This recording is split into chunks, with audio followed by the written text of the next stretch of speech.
Fala galera, sejam novamente bem-vindos ao canal do professor Emanuel Macedo, seu professor de física, questão de número 3, movimento uniformemente variado, dando continuidade à nossa playlist de 10 questões sobre MUV, tá? Somente sobre MUV aqui.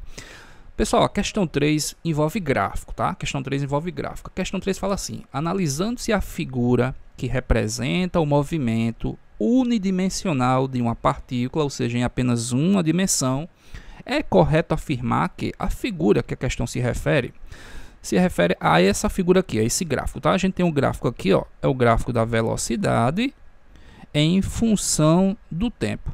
Tu deve lembrar que toda vez que eu tenho um gráfico, velocidade em função do tempo, se for de um movimento uniformemente variado, esse gráfico é uma reta, que pode ser uma reta crescente ou uma reta decrescente, né? Determinando aí momentos que o corpo vai estar em movimento acelerado e momentos que o corpo vai estar em movimento retardado, belezinha? Sempre que o gráfico for VT de um MUV, você vai ter uma reta, ora pode ser crescente, ora pode ser decrescente. A gente também sabe que a inclinação do gráfico dá o valor da aceleração. Como assim? Se eu pegar essa inclinação aqui, ó, com a horizontal, essa inclinação aqui, que eu vou chamar isso aqui de θ, isso aqui, essa inclinação, a tangente desse ângulo, me dá o valor da aceleração média, tá? Importante saber isso aí, pessoal. Outra coisa, toda vez que o gráfico toca o eixo T, que é o caso aqui, o que está acontecendo toda vez que ele toca o eixo T? Duas coisas. Primeiramente, significa que nesse ponto a velocidade do corpo é zero, ele atingiu uma velocidade zero. E outra coisa, toda vez que toca o eixo T, é sinal que ele faz o quê? Ele inverte o sentido. É como se o corpo tivesse indo no sentido, parou e voltou. Se você pegar uma pedrinha e jogar para cima, a pedrinha vai subir, subir, subir, até que ela para. Quando ela para, ela parou, né? Voltou, então ela inverteu o sentido. Então toda vez que você pegar o gráfico velocidade em função do tempo e a reta tocar o eixo T, você já sabe que ali naquele ponto, nesse ponto aqui, no caso seria o ponto C, ela inverteu o sentido do movimento. Beleza? Importante aqui. Então a letra A fala assim: a aceleração média da partícula no trecho AB é igual a 5 metros por segundo. Vamos lá. Eu tenho aqui o trecho AB, ó. Trecho AB, que é esse pedaço aqui, certo? Pessoal, de A para B, o que foi que aconteceu? A partícula estava no ponto A com a velocidade inicial de 5 metros por segundo, ou seja, ela inicia o movimento dela com 5 metros por segundo. E ao chegar aqui no ponto B, ela atingiu uma velocidade de 10 metros por segundo. Como ela aumentou a velocidade e esse gráfico é crescente, eu posso dizer que esse trecho aqui é um trecho acelerado, tá? É um movimento acelerado. Ela aumentou a sua velocidade. Aí ele quer que você determine qual é a aceleração média nesse trecho aqui. Bom, como é que a gente aprende a calcular a aceleração média, né? A gente aprende a calcular a aceleração média da seguinte maneira: a aceleração média é ΔV por ΔT. Ou seja, a aceleração média vai ser ΔV é velocidade final menos a velocidade inicial, ΔT é tempo final menos o tempo inicial. Então, nesse caso aqui, eu vou ter qual seria a velocidade final. A velocidade final é onde ela chegou lá no trecho, né, no ponto B, que no caso seria 10. 10 menos a velocidade inicial, que no caso seria 5. Tudo isso dividido por tempo final no caso 2, né, ó, 2. Quando ele atinge o ponto B, o tempo é 2 e partiu do repouso. Então, nesse caso aqui, passando aqui, vai ficar quanto? A aceleração média é igual a 10 menos 5, dá 5, dividido por 2. A aceleração média aqui vai ser 2,5 metros por segundo ao quadrado. Bom, a questão está me falando, deixa eu ajeitar aqui, a questão está me falando que a aceleração é 5 metros por segundo ao quadrado, tá? Então não é verdadeira, é falsa. Outra forma da gente calcular essa aceleração era sendo o quê? Fazendo uma tangente, né? Tangente de θ. Tangente é cateto oposto dividido pelo cateto adjacente. Olha só, o cateto oposto é esse lado de cá, né? Aqui você tem um triângulo retângulo. Só que o cateto oposto representa o quê? A variação da velocidade. Ou seja, quanto foi que variou a velocidade. De 5 para 10, a velocidade variou 5, né? Então, o cateto oposto corresponde à variação da velocidade. E o cateto adjacente, que é esse lado de cá, ó, corresponde à variação do tempo. Mas quem é ΔV por ΔT? É justamente o que eu acabei de mostrar para vocês. É a aceleração. Por isso que eu sempre digo, achar a inclinação do gráfico é achar o valor da aceleração. Então a tangente, ó, fazendo por tangente, ficava cateto oposto pelo cateto adjacente. Cateto oposto é 5, né? Que seria o ΔV. E o cateto adjacente seria 2, que seria a variação do tempo. E isso daria 2,5. Lembrando isso aqui, ó, a tangente ela é numericamente igual ao valor da aceleração, que no caso aqui deu 2,5 metros por segundo ao quadrado, beleza? Então não é a letra A, tá? A letra B quer saber o seguinte: a partícula desenvolveu uma velocidade média no trecho ABC. Pessoal, no trecho ABC, ele quer saber o seguinte. Deixa eu pegar aqui a borracha, deixa eu apagar aqui para não ficar muito poluído. Ele quer saber agora o seguinte, ó. Ele quer que você determine qual é a velocidade média no trecho BC. No trecho BC é esse trecho aqui, ó. Aqui é o trecho AB e aqui no caso seria o trecho BC. Nota que para eu saber a velocidade média, ele quer que você determine a velocidade média. Para você saber a velocidade média é ΔS por ΔT. Como é que eu faço para determinar o ΔS, o deslocamento? Outra propriedade importante do gráfico VT é que toda vez que você calcula as áreas, saber o valor das áreas é saber o valor do deslocamento. Então, se eu somar essa área 1 mais essa área 2, eu vou encontrar o valor do deslocamento. Pego o deslocamento, divido pelo tempo, eu encontro o valor da velocidade média. Lembrando que aqui a gente vai ter um trapézio. Isso aqui no caso seria um trapézio. Opa. Deixa eu ajeitar aqui. Aqui no caso eu teria um trapézio. E aqui no caso eu teria um triângulo retângulo. Então eu teria que somar a área do trapézio com a área do triângulo retângulo, que daria justamente o valor do deslocamento. Então vamos lá, fazer isso aqui, né? Pessoal, lembrando o seguinte, como é que a gente calcula a área de um trapézio? Deixa eu pegar aqui outra cor diferente. Vou botar aqui de roxo. Ó, a área do trapézio, a área de um trapézio, a gente calcula como? A caneta agora, sempre esse programa aqui, a caneta falha. Sempre. Incrível. Ó, a área do trapézio. Não vai não.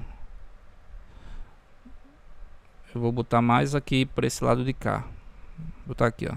Essa daqui corresponde à letra A. Então, essa aqui seria a letra A. Aqui seria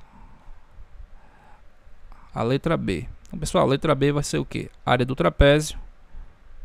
Vocês devem lembrar que é base maior mais base menor vezes altura dividido por 2. Então a área de um trapézio vai ser... Bom, quem é a base maior? Vamos lá. A base maior seria esse pedacinho aqui, ó. Isso aqui é a base maior. Aqui no caso seria a base menor e aqui seria a altura. Imagine que você tem um trapézio que ele tá virado. Você tem essa área maior. Desculpa, esse lado maior é o Bzão. Aqui no caso seria o Bzinho e esse lado aqui seria o valor da altura. Ou seja, quem é Bzão? Bzão é 10, ó, né? Esse lado de cá, Bzão é 10, mais Bzinho, que é esse pedaço aqui, ó, que vale 5. A altura corresponde justamente a esse pedaço aqui, de 0 para 2 é 2, né? Tudo isso dividido por 2. Corta esse 2 com esse 2. Posso dizer que, então, que a área desse trapézio é igual a 15. Agora a gente faz o cálculo da área do triângulo, tá? A área do triângulo, que é base vezes altura dividido por 2. No caso seria a figura 2. Bom, quem é a base aqui? De 2 para 4, pessoal, ó, de 2 para 4, a base é 2. A base é 2. A altura dá quanto?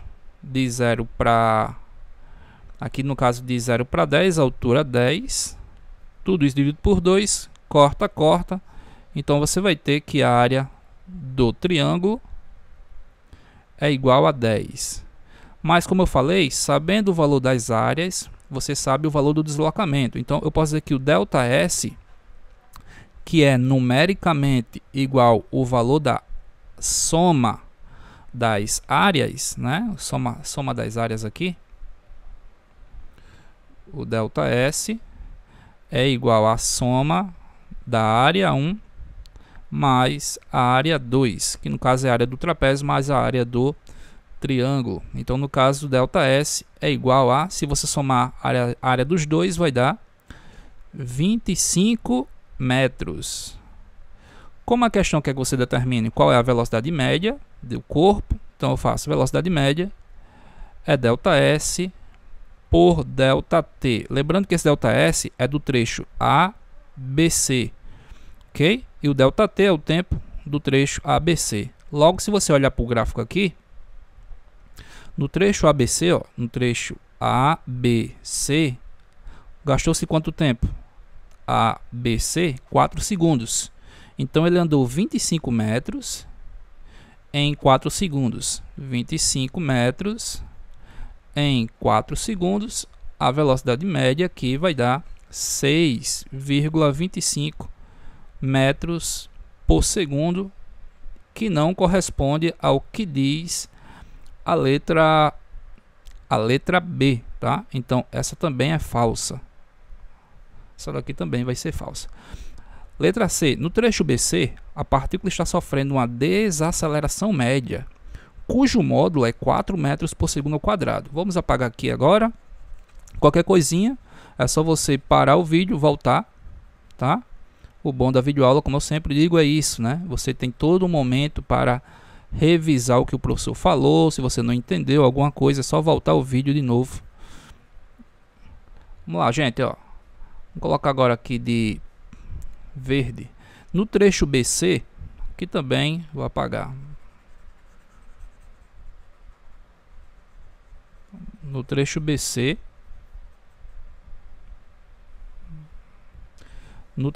a partícula está sofrendo uma desaceleração média, cujo módulo é 4 metros por segundo ao quadrado. Pessoal, trecho BC, que é esse daqui, tem uma desaceleração, concorda? Acabei de mostrar para vocês que esse movimento aqui é um movimento retardado. Só que ele quer saber se essa desaceleração média é de 4 metros por segundo. Então a gente faz novamente o cálculo da aceleração. A aceleração média vai ser ΔV por ΔT. Então a aceleração média vai ser igual. Quanto equivale ΔV? De B para C, ele tinha 10 e atingiu 0, não foi? Ó? Essa variação é negativa. Velocidade final menos a inicial. Velocidade final 0, né? A inicial é 10. E ΔT ele gastou quanto para isso acontecer? Daqui para cá gastou-se 2 segundos. Ó. Do trecho B para o trecho C gastou-se 2 segundos. Então a aceleração média é igual a 0 menos 10 é menos 10. Menos 10 dividido por 2 dá uma aceleração aqui negativa de menos 5 metros por segundo ao quadrado. Essa seria a desaceleração do corpo. Mas a questão está dizendo que seria de 4, né? Ó, 4 metros por segundo ao quadrado. Também não é a letra C.